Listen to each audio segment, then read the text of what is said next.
No.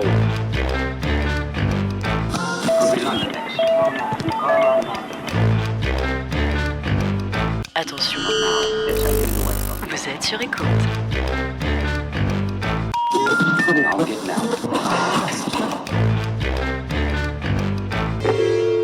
Attention, vous êtes sur écoute. Et oui, bonsoir et bienvenue dans cette nouvelle émission de Sur Écoute, une émission encore pleine d'actualités rennaises. Nous avons des invités ce soir, Laurent et Christophe, qui sont là pour nous parler d'une compagnie théâtrale qui s'appelle la Puzzle Company. Et donc c'est du théâtre d'improvisation. Ils joueront au Noara, ils ont même commencé puisqu'il y avait une date le 5 avril, la prochaine le 24 et celle du 7 juin. Laurent, Christophe, comment allez-vous ? Ça va. Très très bien. Très très bien. D'accord. Content d'être sur le plateau de Radio Campus. Ravi et vous allez voir. Ils peuvent pas dire le contraire de tout. Ouais, ça va être dur de nous couper, même on peut le dire, hein, Christophe. Bah c'est ça, vu que c'est notre boulot quand même d'avoir oui. de la répartie, donc on va faire notre possible. Puis c'est un rêve qui devient réalité. On peut le dire. Ouais, exactement, on peut le dire.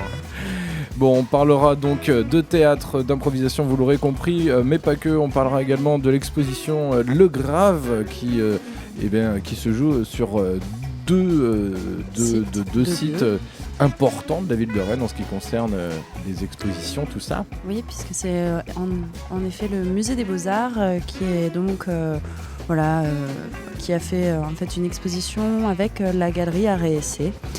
Et d'ailleurs, je me demandais si vous saviez ce qu'était le grave. C'est le contraire de l'aigu.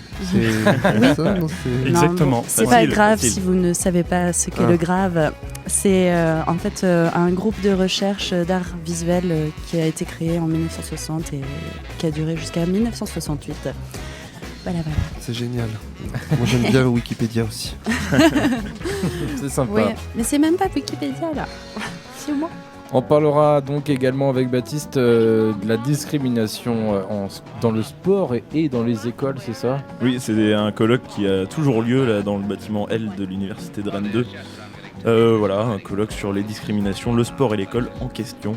Donc des chercheurs et professionnels qui se sont réunis pour décrypter un petit peu tout ça, chercher peut-être des solutions. D'accord, on écoutera tout ça juste après le morceau d'ouverture que nous lancera notre réalisateur qui prend sa place depuis quelques temps. On le retrouve tous les soirs, monsieur Julien Cordia. Voilà, donc le morceau d'ouverture ce soir, il s'agit de Setenta. C'est un groupe entre latin funk, afro, groove et compagnie. C'est excellent. Le morceau que je vous propose est extrait du dernier album du groupe. Ce morceau va vous rappeler vraiment, si vous êtes fan de la musique des années 90, notamment du rock, plutôt rock garage, ça va vous parler tout de suite. Voici Smells Like Latin Spirit. Voici Setenta dans Sur Écoute.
Voilà, une excellente reprise de Nirvana. Le Smells Spirit devient Smells Like Ladin Spirit. C'est Setenta que vous venez d'entendre à l'instant.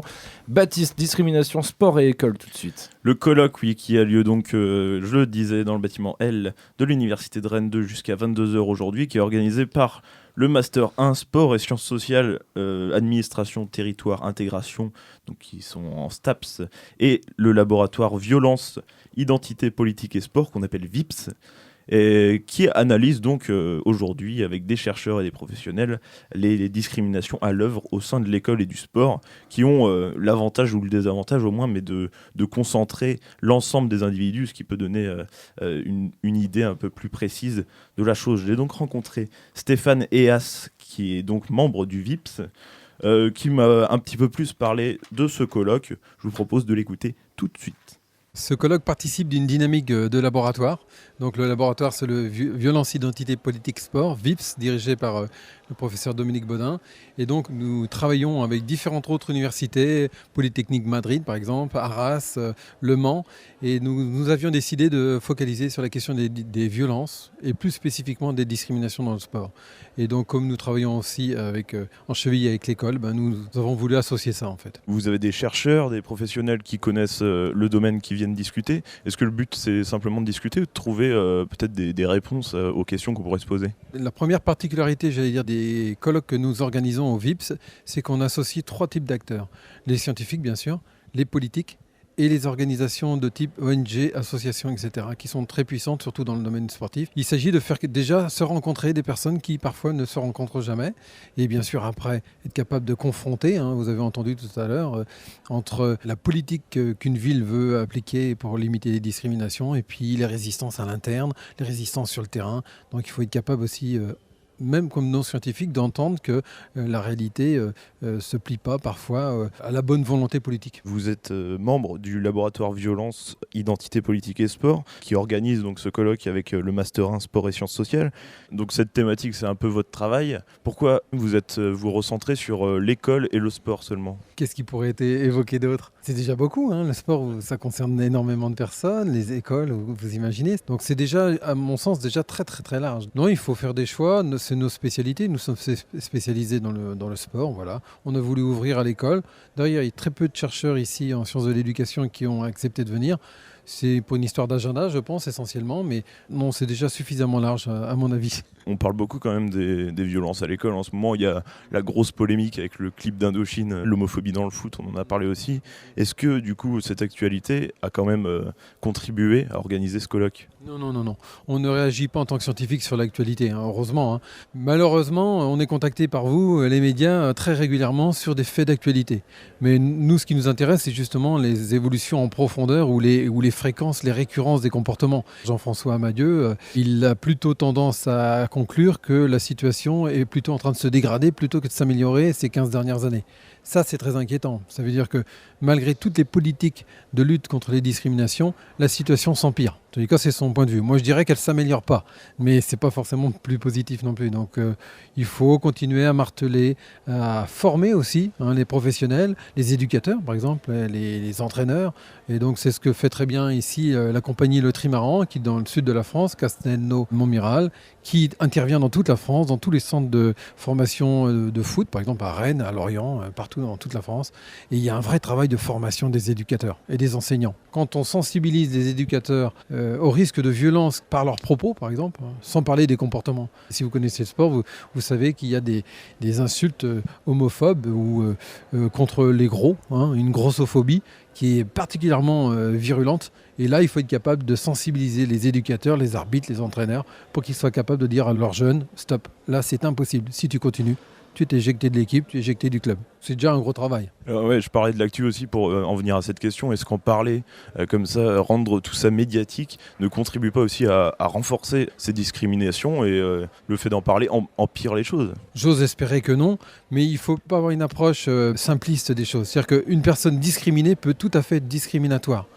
Peut tout à fait être un bourreau. Une victime peut devenir un bourreau. C'est d'ailleurs ce qu'on observe très souvent. À l'école, quelqu'un qui se fait frapper à raison de sa couleur, par exemple, va se venger contre un autre groupe, qu'il identifie comme un autre groupe. Faire partager les expériences, ça ne peut pas, les bonnes pratiques, ça ne peut pas empirer la situation. Mais la situation est quand même géopolitiquement et économiquement parlant compliquée. Donc il y a effectivement des risques de tensions supplémentaires puisqu'il y a une compétition accrue pour les postes, pour l'emploi, pour tout, pour le logement. Et forcément, ça n'arrange pas les choses. Vous évoquez ces discriminations sous toutes les formes, philosophie, psychologique, sociologique, il y a même économique, j'ai vu. Oui. Mais la philosophie n'est pas représentée. Mais oui, les sciences de base, j'allais dire en sciences humaines et sociales, pas tellement l'économie non plus, mais la gestion des ressources humaines, l'histoire. Il y a des historiens qui sont intervenus avec des exemples très intéressants. Et beaucoup de sociologues, effectivement, qui sont assez présents dans les sciences du sport en général en France. Quand on a des exemples en tête, quand on parle de discrimination à l'école, par exemple, on se représente l'intello au premier rang de la classe avec des lunettes. Est-ce que rien que ça n'est pas une forme déjà de discrimination ? Des exemples comme ça qui sont stéréotypés ? Oui, c'est justement là-dessus qu'il faut être capable d'être vigilant. J'ai un fils, par exemple, qui a évité le stigmate, le label bon élève. Alors qu'il était très bon élève, il s'est presque entraîné à devenir apparaître moins bon élève en provoquant par le look, etc. Et il s'est fait avoir d'ailleurs à son propre jeu, puisqu'il est devenu moins en moins bon, parce que les enseignants lui ont fait de moins en moins confiance. Donc c'est très dangereux. Il faut surtout éduquer les individus et les groupes sur les stéréotypes. Le bon, le fort en maths, c'est un stéréotype. Il peut apprendre les formes les plus diverses possibles. Le danger, c'est le stéréotype. C'est la catégorie hyper généralisée. C'est ça le danger, en fait. Les sociologues travaillent, les scientifiques en général, essayent de déconstruire ces stéréotypes. Et c'est eux qui font le plus de mal. Dans des contextes troublés comme actuellement, on voit bien les tensions religieuses, géopolitiques. C'est là-dessus qu'il faut absolument concentrer nos efforts. Vous nous dites même que les enseignants, les parents, les entraîneurs peuvent aussi rentrer dans cette forme de discrimination, peut-être même sans le vouloir. C'est un constat alarmant. Alarmant, et sans faire trop de théorie ici, il y a des structures qui discriminent normalement, des établissements qui discriminent normalement. L'école, les clubs de sport, les centres de haut niveau, ils discriminent, c'est une routine professionnelle. C'est triste de le dire comme ça, mais effectivement, c'est un constat accablant. Quand un joueur, des entraîneurs ou des dirigeants de club exigent qu'il n'y ait pas plus de temps de joueurs noirs. Alors, qu'est-ce que c'est noir ? Il faudrait s'entendre sur les catégories. S'il y a un critère qui est très flou, c'est bien la couleur de peau, puisqu'elle est variable dans l'année, etc. Mais c'est pas vraiment pénalisable. Par contre, ça existe. Et ici, il y a un chercheur qui nous l'a rappelé, Darmon, tout à l'heure. Il nous a rappelé qu'effectivement, c'est très courant dans les centres de formation, dans les écoles, d'avoir des discriminations qui sont, on appelle ça dans le jargon, voilées, dissimulées. Puisque maintenant, il faut être un imbécile pour se faire avoir et pour se faire traiter de raciste, quoi. Il faut vraiment être très maladroit, puisqu'on risque quelque chose. Donc maintenant, tout est fait d'une manière beaucoup plus fine, avec des stratégies de dissimulation et de contournement. La difficulté est justement là, c'est que tout est dissimulé. Le phénomène, la spirale, la logique discriminatoire, elle est cumulative. Le problème, c'est ça, c'est que c'est le sketch de Coluche. Il y aura des gens beaux, grands et riches, il y aura des petits, des noirs et des pauvres, et pour eux, ça sera très dur.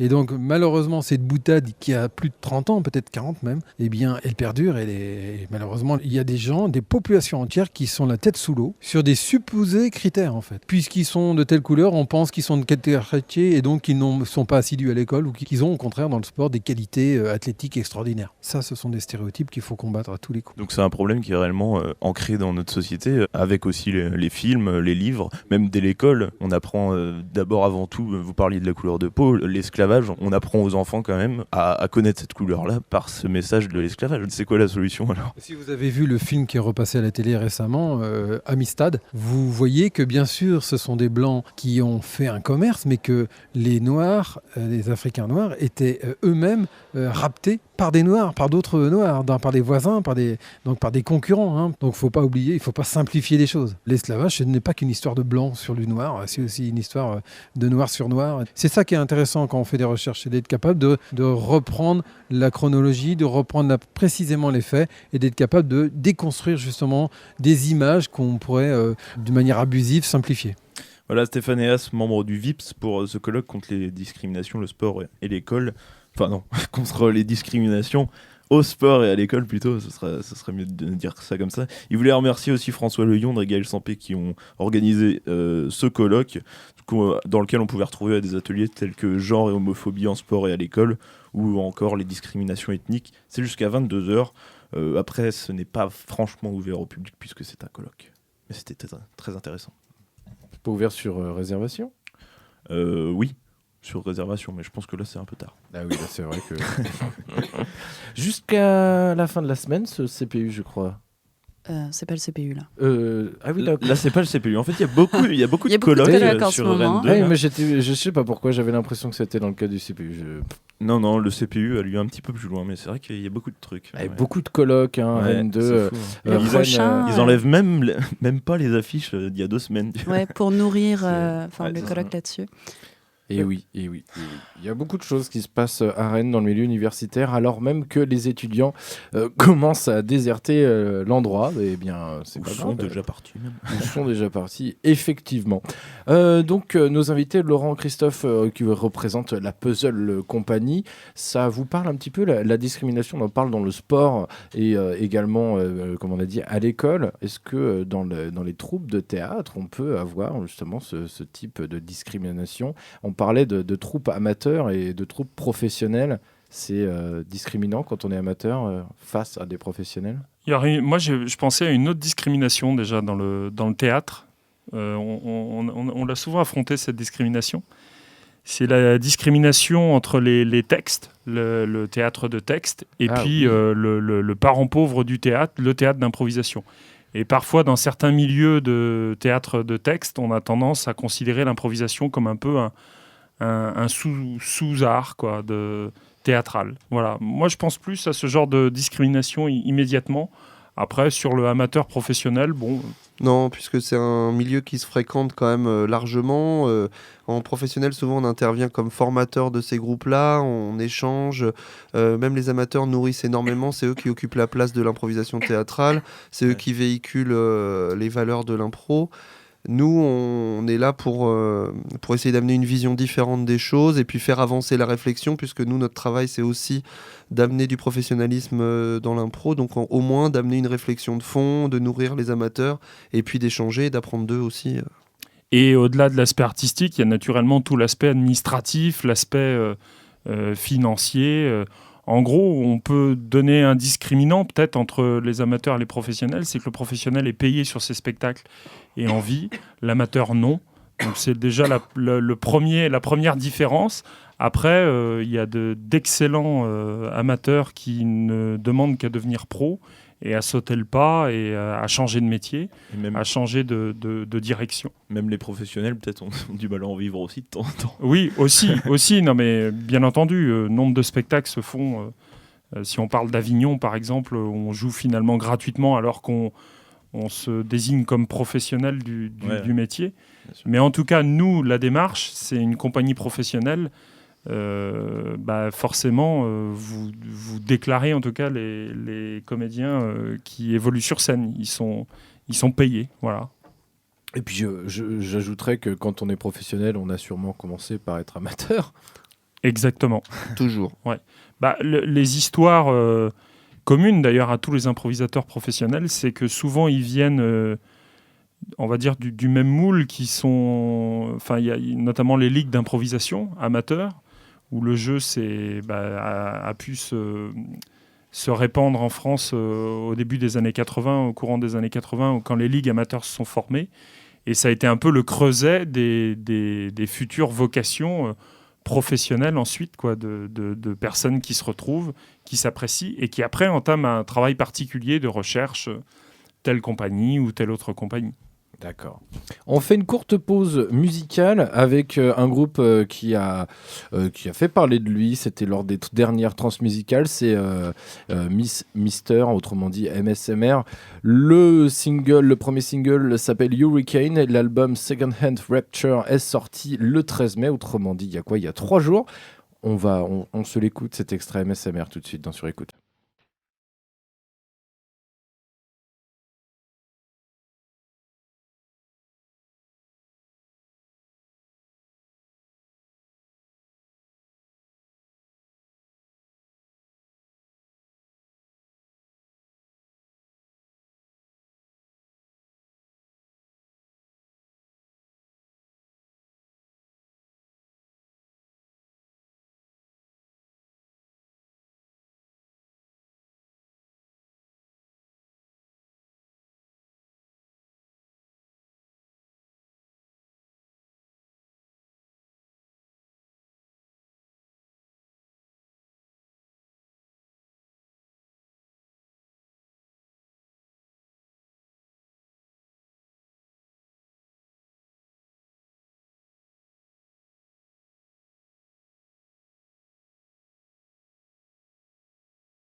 MSMR à l'instant, le morceau Hurricane dans Sur Écoute, extrait de l'album Second Hand Rapture, donc un premier album sorti le 13 mai dernier. Exposition tout de suite, Morgane. Oui, donc une exposition qui se joue sur 2 sites, le Musée des Beaux-Arts et la Galerie RSC de Rennes 2. Une exposition donc voilà sur le grave, qui est un peu comme un hommage, mais qui s'appelle plus précisément Mouvement, Lumière, Participation, le grave de 1960 à 1968. Donc évidemment la commissaire générale c'est Anne Dary, la directrice du Musée des Beaux-Arts. Et les 2 commissaires scientifiques ne sont autres que Marion Hotfeld, qui est donc en charge avec Denis Briand, si je ne me trompe pas, de la Galerie RSC. Et Laurence Imbernon, qui est donc conservatrice au Musée des Beaux-Arts. J'ai rencontré Marion Hotfeld pour savoir un petit peu qu'est-ce qui se passait donc à la galerie et comment en fait les deux sites arrivaient à faire une seule et même exposition.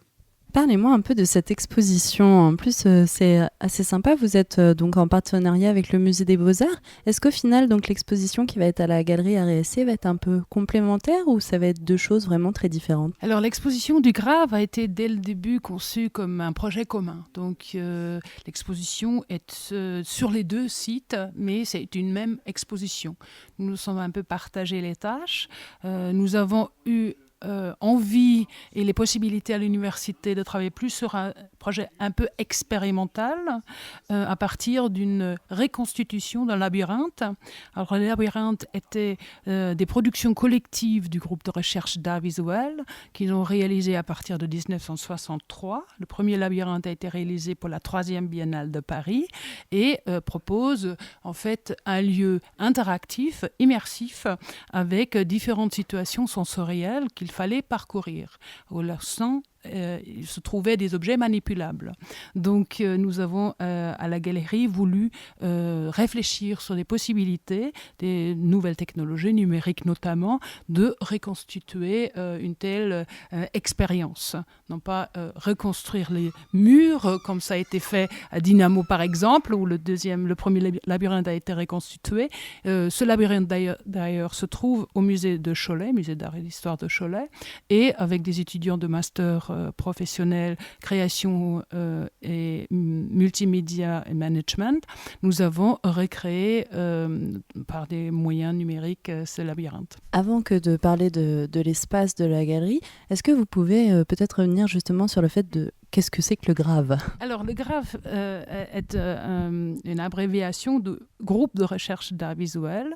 C'est un groupe qui s'est constitué en 1960-61. Initialement, il y avait 12 personnes qui voulaient faire un travail en commun pour se défaire de la mystification de la personne, de l'individualité de l'artiste. C'est évidemment contre la peinture gestuelle qui mettait en avant l'individualité spécifique, la sensibilité de l'artiste qui serait plus doué que quelqu'un d'autre qui ne sera pas artiste. Donc pour montrer qu'on peut aussi partager une créativité, très vite, ce groupe a voulu plus exactement travailler avec des lois, des analyses picturales très précises afin de créer des images neutres qui ne traduiraient pas ou qui ne traduisent pas cette personnalité spécifique d'un artiste. Et très vite, donc, ils sont arrivés à construire des œuvres sensorielles, travaillant d'abord sur une activation perceptive, c'est-à-dire permettant devant un objet qui provoque une instabilité visuelle, de se mettre en mouvement. C'est-à-dire, ce sont des œuvres devant lesquelles il faut se balancer pour les mettre en mouvement. Cette fois-ci, ce n'est pas l'œuvre qui se met en mouvement, mais le véritable mouvement, évidemment, émane du spectateur. Mais ça signifie aussi, et c'est ça un peu la révolution, entre guillemets, dans la position du spectateur, de changer de perspective, de changer tout simplement le point de vue, qui était avant toujours par la perspective centrale imposée par l'artiste. Donc il y a là une activation qui, par la suite, sera pas plus concret ou concrétisé dans les œuvres collectives comme le labyrinthe dont je parlais tout à l'heure et les salles de jeu. Et au final, pourquoi cet intérêt pour le grave voilà, on y revient comme ça et c'est assez marrant parce que ça me fait penser aussi que voilà, la société évolue, il y a beaucoup plus de numérique aujourd'hui et ça fait, c'est vrai, un peu de nous tous des mini-artistes. Oui, tout à fait. Il y a cette idée d'une créativité partagée aussi à travers des dispositifs technologiques numériques interactifs. Donc cette idée de l'interactivité qui se traduit aujourd'hui beaucoup dans un rapport à la machine était déjà expérimentée auparavant à travers des œuvres qui gardent un aspect bien fait, artistique, dans la fabrication d'un objet, mais qui permettent donc une participation qui était extrêmement importante pour le grave et une participation ludique, l'invitation au jeu. Et je pense que ça, c'est quelque chose qui parle beaucoup aujourd'hui à un certain nombre de personnes, pas seulement les enfants, et l'idée de la reconstitution justement d'un labyrinthe numérique allait un peu dans ce sens-là, c'est-à-dire comment capter ou transmettre en quelque sorte, permettre l'expérience d'une interaction, d'une participation. Ce qui est intéressant avec le grave, ce sont différents aspects. À travers le labyrinthe, l'idée d'une installation immersive, donc ça c'est quelque chose qu'on va plutôt naître dans les années 90 avec l'installation vidéo par exemple. Donc ici vraiment des formes, des anticipations d'une certaine manière ou des formes précurseurs qui me semblent trouvent un écho dans la création actuelle en art et aussi dans d'autres disciplines annexes comme dans les arts du spectacle, la performance, etc. Le grave retrouve un grand intérêt aujourd'hui spécifiquement parce que il y a un retour peut-être à des fondamentaux. Dans les années 60, on avait plus retenu l'aspect du pop dans la musique, dans la culture générale. Nous avons plus retenu l'idée de la disparition de l'œuvre dans les happenings, dans les performances, mais il y a dans le grave et plus largement dans le mouvement lumino-cinétique un aspect qui lie en quelque sorte Homo Faber et Homo Ludens, c'est-à-dire à la fois ce sont des objets bien faits qui ne nécessitent pas toujours d'ailleurs une prise électrique, qui sont relativement indépendants, et donc là nous trouvons des œuvres des années 60 qui fonctionnent parfaitement, ce qui n'est pas toujours le cas pour les installations vidéo d'ailleurs ou high-tech, et donc ce côté Faber, côté ludique, comme je disais tout à l'heure, l'invitation au jeu, qui partage, ou idéalement, l'idée de la participation, non pas au niveau artistique seulement, mais aussi à un niveau sociétal. Si le groupe se dissout en 1968, ce n'est pas par hasard. La dernière exposition commune en France, d'ailleurs, n'a duré qu'une semaine, puisqu'elle était interrompue par les grèves de mai 68. Et en fait, quand je suis arrivée pour faire cette interview à la galerie RSC de Rennes 2, en fait, ils étaient en plein montage. Donc, il y avait la visseuse, il y avait, enfin voilà, bref, je vous ai parlé des détails. Et du coup, j'ai demandé donc à Marion Holtfeld comment la galerie RSC allait donc se transformer en labyrinthe. Et est-ce que c'était pas au final une prouesse ? Alors, la galerie RSC est un espace formidable qui est à la fois un peu difficile parce que c'est un sous-sol de la bibliothèque universitaire, mais en même temps un espace extrêmement malléable qui est, malgré ce qu'on peut penser, un espace assez important de plus de 200 mètres carrés. Et dès qu'on monte le moindre mur, tout en coup, on s'aperçoit de la dimension réelle de l'espace. Donc, cette fois-ci, je disais tout à l'heure qu'il y a une reconstitution virtuelle du labyrinthe.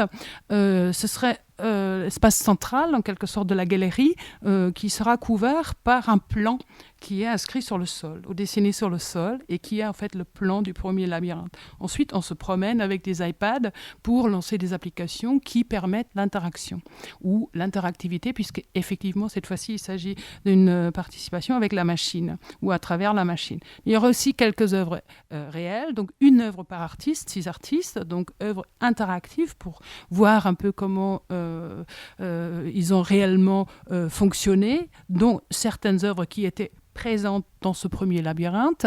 Et il y aura évidemment, puisque c'est un espace universitaire, aussi un espace documentaire qui permet en effet de comprendre un peu le cheminement depuis ce premier labyrinthe 63 notamment jusqu'au dernier parcours en 1968.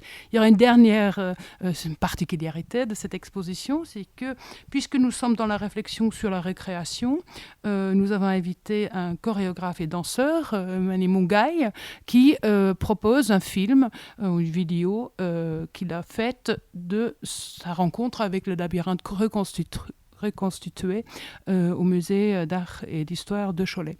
Donc on peut aussi avoir cette approche-là par une vision, par une expérimentation très spécifique de ce lieu. Et tout cela, évidemment, est une partie seulement de l'exposition, puisque une autre partie importante est l'espace qui se trouve au musée des Beaux-Arts de Rennes. Alors, vous parliez donc d'applications et autres.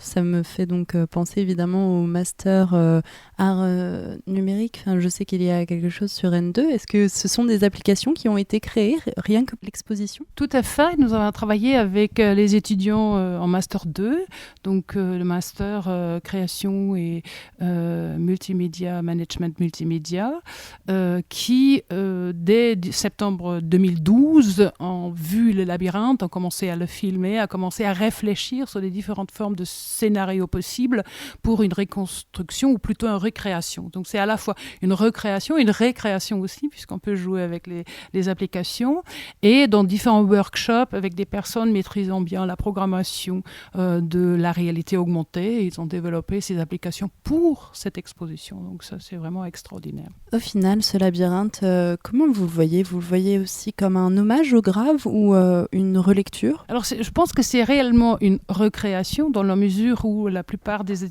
étudiants de ce Master 2 sont des plasticiens et ont par ailleurs une pratique artistique, qu'elle soit numérique ou non. Donc, il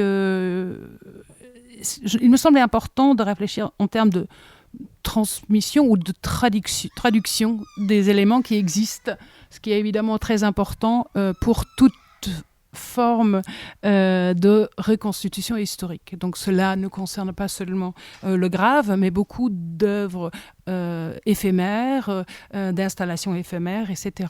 Donc effectivement, ça peut se lire comme un hommage. En tous les cas, il ne faut pas essayer d'y voir une volonté de rendre à identique quelque chose qui a eu lieu. Ce n'est pas du tout possible. Nous sommes aujourd'hui en 2013 et même si l'objet est le même, nous n'aurons plus du tout la même attitude, le même regard, le même toucher vis-à-vis de cet objet. Au final, en fait, la galerie Art et Essai sera une genre d'expérience, voilà, une récréation qui en fait fera... Comment en fait elle va rappeler, si vous voulez, l'exposition du musée des Beaux-Arts ? Alors comme je disais tout à l'heure, c'est la même exposition. Nous sommes deux personnes, deux commissaires, moi-même et Laurence Hibernon, qui est comme conservateur du musée des Beaux-Arts. Et nous avons conçu les deux sites ensemble. Les deux se font écho. Effectivement, au musée, l'espace sera à peu près équivalent, avec un volume tout à fait différent, où nous aurons voulu plutôt reconstruire une sorte de parcours qui s'ouvre sur un salle de jeu, où il y a aussi des éléments manipulables, mais aussi des œuvres historiques qui sont plutôt à expérimenter d'une manière visuelle, par une instabilité perceptive, etc. Donc, les deux vont ensemble. D'ailleurs, il y a aussi des œuvres qui se trouvent à la galerie et donc qui font écho avec des œuvres qui se trouvent au musée. Ce serait intéressant d'expérimenter d'ici vers le musée ou vers le musée, du musée vers la galerie pour compléter tout simplement le regard qu'on peut avoir aujourd'hui. C'est une forme de réactualisation, encore une fois, d'un projet historique qui doit s'inscrire dans une actualité, c'est-à-dire dans un regard contemporain. Et je pense que les deux faut nécessairement aller ensemble. Voilà, donc une exposition qui va ensemble malgré donc cette séparation sur les deux sites, à la Galerie Art et Essai et au Musée des Beaux-Arts. Une exposition qui, je le rappelle, s'intitule Mouvement, Lumière et Participation, parce qu'en effet, c'est un peu créé comme une genre de récré et un hommage aussi au Grave. Enfin, c'est une recréation. Le Grave, c'est évidemment donc le groupe, enfin évidemment, c'est pas si évident pour tout le monde. Le groupe de recherche d'art visuel de 1960 à 1968, qui est donc aussi, cette exposition commence à partir du 17 mai, puisque c'est le vernissage. Et au début, ce sera évidemment la galerie Art et Essai à 17h30. Et ça se continuera. En fait, on fait le petit parcours afin de relier justement les deux lieux jusqu'au musée des Beaux-Arts à 19h. Voilà, donc le 17 mai, demain. C'est ça. Donc le grave qui n'a duré finalement que 8 ans. Bah oui, en fait, si tu avais écouté peut-être l'interview, en 1968, donc tu connais peut-être mai 68, ils ont été arrêtés à cause de ça un petit peu, parce que leurs idées étaient un peu trop peut-être novatrices, je sais pas. Voilà. Merci Morgane. Allez, pause musicale avec Bibio, nouvel album pour lui, Silver Wilkinson. Premier extrait donc de cet album, il s'appelle À tout à l'heure. Et bien c'est ce qu'on vous dit, à tout à l'heure après Bibio.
Et voilà, cet anglais très singulier, on va dire ça comme ça. Le morceau s'appelle À tout à l'heure et c'est extrait donc de son dernier album Silver Wilkinson, un album sorti il y a quelques jours maintenant.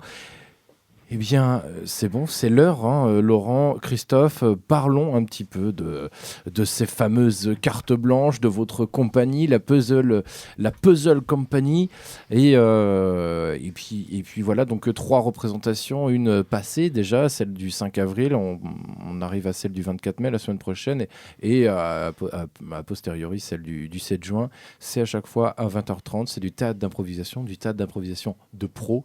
Voilà, est-ce que j'ai tout dit ? Bah, c'est pas mal, pas mal. Non, c'est bien maîtrisé comme sujet. On voit que t'as potassé quand même. Ah ouais, mais complètement.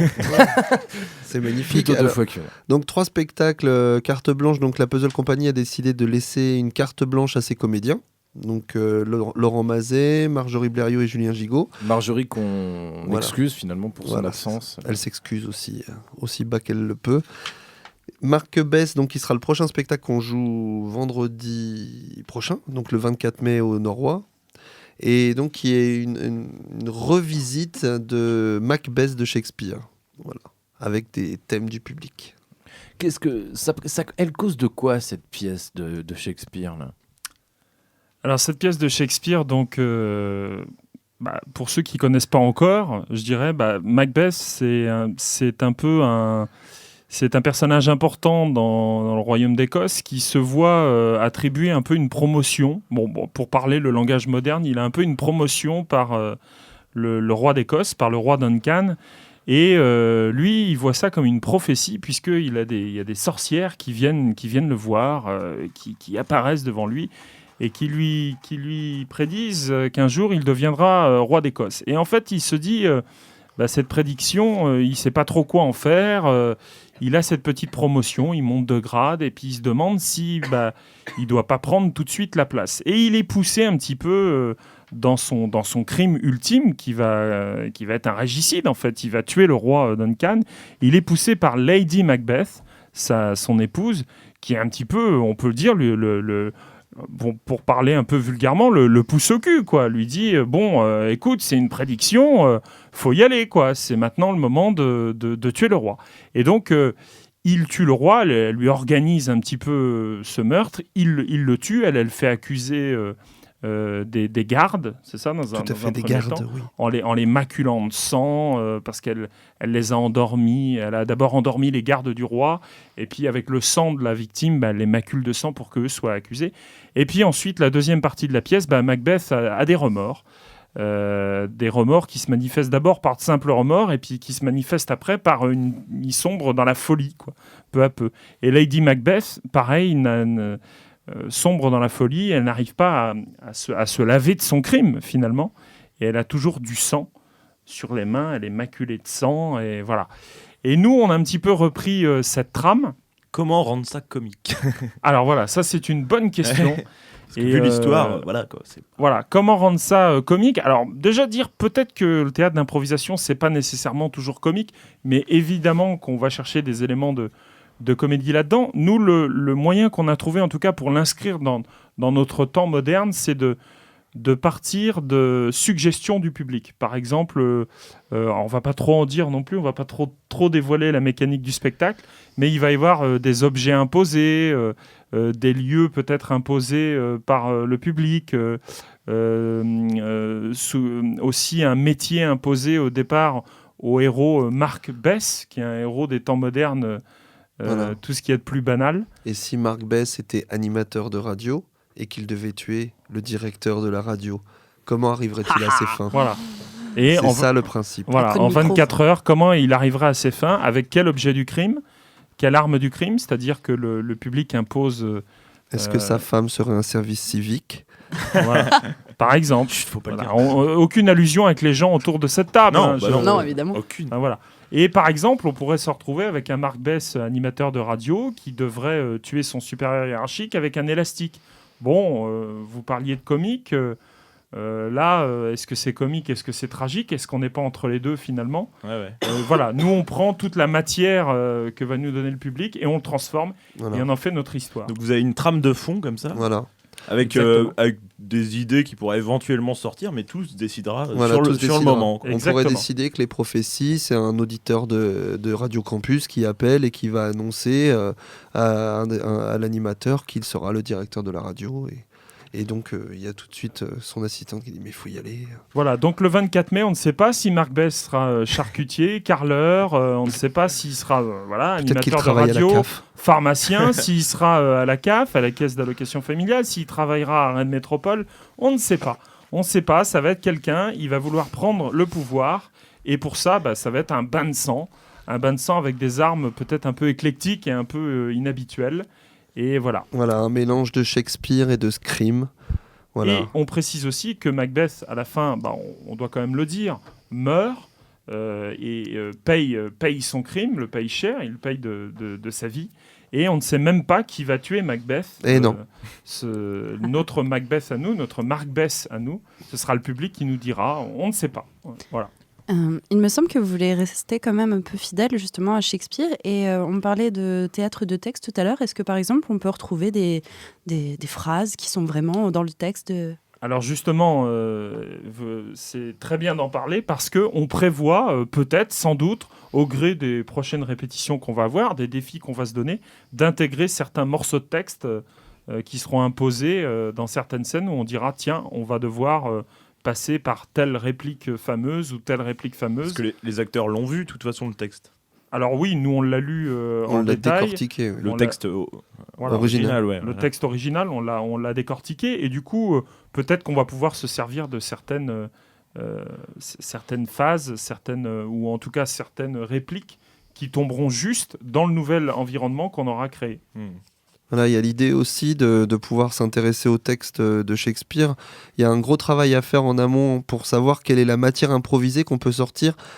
Comment rester fidèle à Shakespeare, à Macbeth, tout en s'en éloignant le plus possible. Voilà, c'est ça l'idée, c'est vraiment de triturer la matière de cette œuvre-là pour pouvoir en faire quelque chose de complètement nouveau et qui puisse être drôle, sanglant, référence film d'horreur, référence au théâtre, et que ça soit un côté rock'n'roll. Tout en restant accessible à tous. Exactement. Mais comment vous pouvez être sûr de ça? Alors, ça restera accessible. Si toi tu comprends, je pense que ça devrait être bon. Alors, je vais faire Je suis monsieur tout le monde. Je vais faire une réponse un peu plus diplomatique, Christophe. On s'est posé cette question. Alors, il y a plusieurs moyens.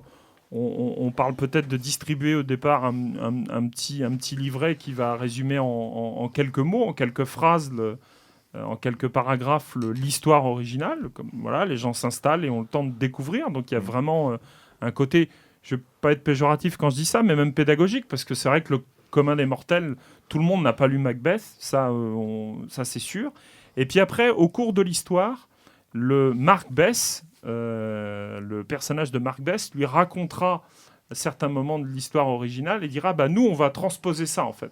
Donc il y aura des repères pendant le spectacle qui permettront au public d'avancer avec les comédiens. Et puis cette question aussi de se dire mais comment rester accessible, c'est une question qu'on se pose toujours, surtout en théâtre d'impro où on doit être vraiment très proche du public et en interactivité. Et c'est vrai qu'on avait des idées qu'on a dû abandonner aussi en se disant là on va perdre tout le monde si on part dans ce sens-là. Donc c'est vraiment une priorité aussi de sensibiliser et de rendre proche des gens ce spectacle-là. Et d'ailleurs, de manière générale,